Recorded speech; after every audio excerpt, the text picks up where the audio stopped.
A very good afternoon, everyone. So I welcome you all to my channel. And today we are meeting after 3-4 days, and I have brought you a very interesting topic, which is rise of novels. Novels जिनको हिंदी में उपन्यास भी बोलते हैं. So before that, we have read about dramas, and you all must be aware that Elizabethan age, 16th century, is famous for its dramas, and many popular writers like William Shakespeare, Ben Jonson, Christopher Marlowe were writing at that time. In the same vein, we are reading rise of novel today, यानी कि उपन्यास origin में कैसे आए English में.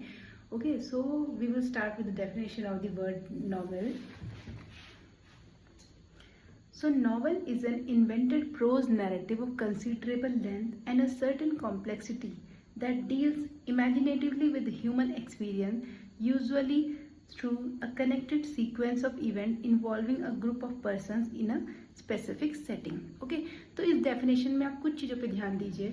Novel जो होता है एक प्रोज नैरेटिव होता है. आप उसे गा नहीं सकते, पढ़ने के लिए होता है. नैरेटिव कहानी जिसे आप कह सकते हैं, जो कि इमेजिनेटिव होती है, फिक्शनल होती है. ठीक है. सर्टेन कॉम्प्लेक्सिटी मतलब उसमें कुछ कठिनाई से भरा हुआ वो प्लॉट होगा. कहानी जो होगी उसमें कुछ कठिनाइयाँ आपको दिखाई देंगी. इमेजिनेटिव होता है जिसमें ह्यूमन एक्सपीरियंस, इंसानी के अनुभव के बारे में बताता है. ठीक है. और कनेक्टेड सीक्वेंस, सभी सीक्वेंस जो हैं आपस में कनेक्टेड रहते हैं, जुड़े रहते हैं. Involving a group of person in a specific setting, एक पर्टिकुलर स्थान पर सभी घटनाएं घटित हो रही होंगी. ओके. तो अब जो नॉवल होते हैं, उपन्यास होते हैं, इनकी इंस्पिरेशन 18th सेंचुरी राइटर्स को कहाँ से मिली? तो ये मिली है उनको इटालियन राइटर बोकैसियो से. बोकैसियो, जियोवनी बोकैसियो का एक वर्क है डीके मरोन. ये सबसे अर्लीस्ट सर्वाइविंग वर्क था इटाली के जो ये राइटर हैं उनका. वहाँ से प्रेरित होके उस समय इंग्लैंड में इन लोगों ने अपने नॉवेल्स जो हैं लिखना शुरू किया. ओके.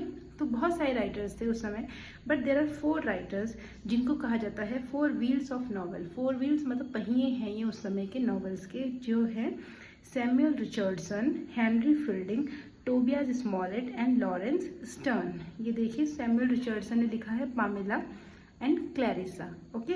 जिनके की क्या है सब टाइटल्स भी है. पामेला का है ऑफ वर्च्यू रिगार्डेड और क्लैरिसा का है the history of a young lady.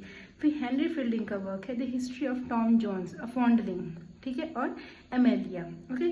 Tobias Smollett का है the adventures of Roderick Random. Okay. Laurence Sterne का है the life and opinion of Tristram Shandy. Okay. Gentleman मतलब पूरा जो नाम है वो ये है नॉवल का. ओके. जो 1759 में पब्लिश हुआ था. फिर a sentimental journey through France and Italy. Okay. So these are the major works of all these 4 writers who are known as the 4 wheels of novels. Okay. Thank you so much. Happy learning.